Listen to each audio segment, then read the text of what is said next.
Chinese military, isa sa sinasabing mayroong pinakamalalakas at advanced na mga gamit pandigma sa buong mundo. Hypersonic missile, advanced military radar, modern technology warship, 5th generation fighter ay ilan lamang sa mga ipinagmamalaking war machine ng China. Bagay na ang kanilang militar ay nagkaroon ng reputasyon bilang mga mandirigmang nagtataglay ng matitindi at makabagong mga sandata. Ngunit ayon sa mga bansang nakabili ng ipinagmamalaking gamit pandigma na ito ng China, palyado at marami umanong depekto. Kung kaya't ang tanong, gaano nga ba kaepektibo ang war machine ng mga Chino? Pandigma nga ba ang mga ito o ginagamit lang pang-engganyo para mas mapalago ang kanilang negosyo? Bago tayo magpatuloy mga kapatid, isang like lang po ang hinihingi ko para sa bidyong ito.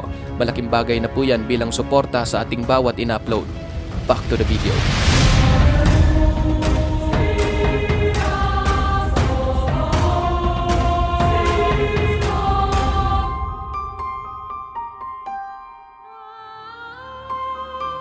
Ayon sa ulat na inilabas ng iba't ibang source online, bumabagsak ng husto ang arms export ng China dahil sa mahinang kalidad ng mga armas na ibinibenta ng mga ito. Ang naturang mga armas ay imbis na makatulong sa seguridad ng isang bansa, pinangangambahan pa itong makapaglalagay sa kanila sa panganib, kung kaya't kumakaharap tuloy ngayon sa mga isyo ang Chinese military ng pagkakaroon ng mababang kalidad ng mga armas. Sa datos naman na inilabas ng Stockholm International Peace Research Institute o SIPRI, ang pag-export ng China ng armas sa iba't ibang bansa ay bumaba ng 7.8% sa pagitan ng 2016 at 2020 kung ihahambing sa naunang 5 taon. Bumagsak rin ang kanilang global market share mula 5.6% hanggang 5.2%.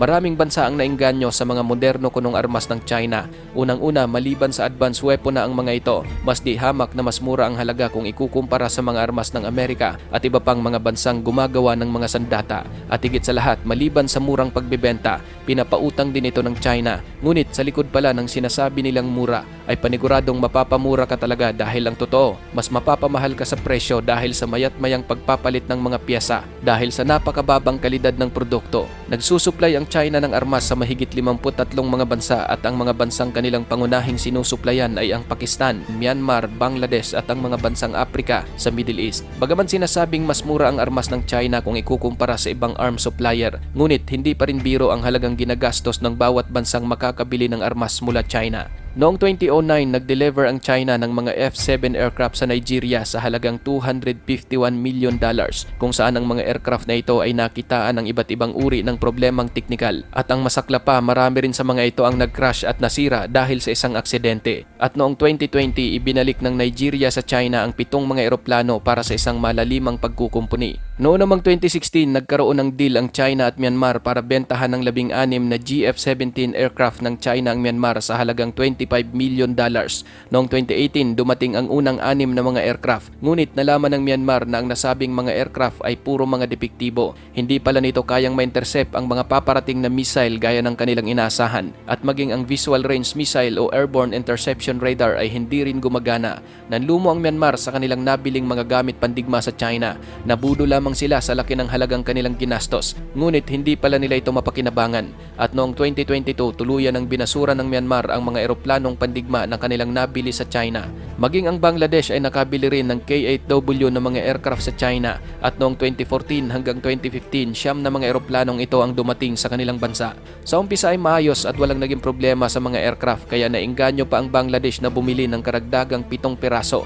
Ngunit ang sumunod na dumating ay agad nakitaan ng mga depekto. Agad itong ipinagbigay alam ng Bangladesh at China para agad maayos ang problema. Ngunit napakakupad ng naging pagtugon ng China.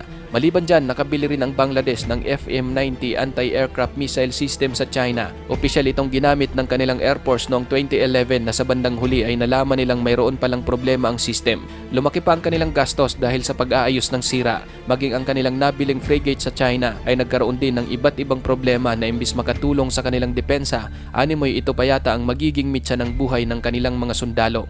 Ganito rin ang naranasan ng Pakistani Navy nang nakabili sila sa China ng barkong pandigma na F-22 frigates. Di nila inaasahan na mayroon palang maraming technical issue ang nasabing mga barko. Hindi umano ito nagpiperform gaya ng kanilang inaasahan. Mayroon ding mga kaso na bigla-bigla na lang pumapalya ang makina. Matapos makomisyon sa Pakistani Navy ang nasabing F-22 frigates, nalaman din nila na maging ang tinataglay nitong FM-90 missile system ay isa rin palang defective. Ang display ng system ay mayroong hindi maayos na indication. Hindi rin nagagawang mailak ng system ang target. Mayroong issue ang search and track radars at ang barko mismo ay mayroon mayroon ding defective infrared sensor system. Hindi makapaniwala ang Pakistan sa kanilang nabiling war machine sa China. Gumastos sila ng $750 million para sana mapabuti ng husto ang kanilang depensa. Ngunit ang kanilang nabiling mga gamit pandigma ay hindi pala nila mapakinabangan, lalo na kung darating ang panahon ng pangangailangan. Alam natin mga kapatid na masigasig na pinapalakas at pinapaunlad ng China ang kanilang mga gamit pandigma. Katakot-takot na halaga ng pera ang kanilang nilalaan para kompetensyahan ang mga malulupit na armas ng Amerika at Russia. Batid natin lahat na marami na nga silang na-develop na mga makabago at sobrang advanced na mga sandata. Ngunit wala talagang garantiya na ang mga armas na ito ay kayang ipanalo ang isang labanan dahil kahit kailan hindi pa nasubukan ang kalidad ng mga armas na ito sa isang battlefield. Hindi lang po mapanganib para sa mga bansang nakabili ng mga depektibong armas ng China, kundi harap-harapan din silang nawawala ng milyon-milyong dolyar dahil sa mga walang silbing armas na ito. Paano na lang kung biglang dumating ang pagkakataon na kailangan ng gumamit ng armas ng isang bansa para dumepensa, tapos ang nabili nitong armas ay puro galing sa China? Paano sila ngayon makikipaglaban? Paano nila ngayon madedepensahan ng kanilang bansa? Gumagastos ka ng milyon-milyon o bilyong dolyar pa nga sa pagbili ng gamit pandigma na sa tingin mo ay maaasahang depensa sa iyong bansa. Ngunit paano kung ang mga gamit pandigma na ito ay hindi mapakinabangan kapag kailangan mo na itong gamitin? Paano kung hindi puputok ang mga missile kapag papalapit na ang mga kalaban? Paano na lang kung pati ang mga kanyon ng tangke ay hindi nakakatama ng target?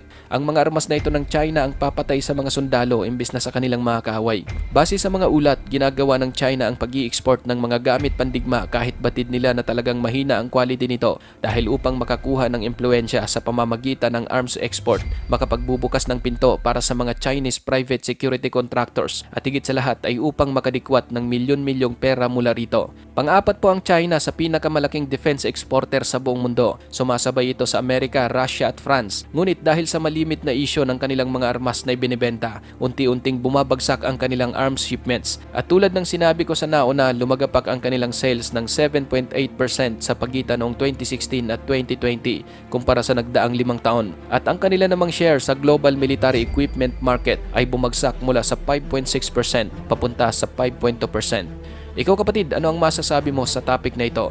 Para sa iyong opinion, i-comment mo na yan sa ating comment section sa ibaba. At kung nagustuhan mo naman ang video ito, paiwan naman ako ng like at pasubscribe na rin sa ating munting channel. Maraming salamat sa panonood, hanggang sa susunod na naman nating upload. Peace out!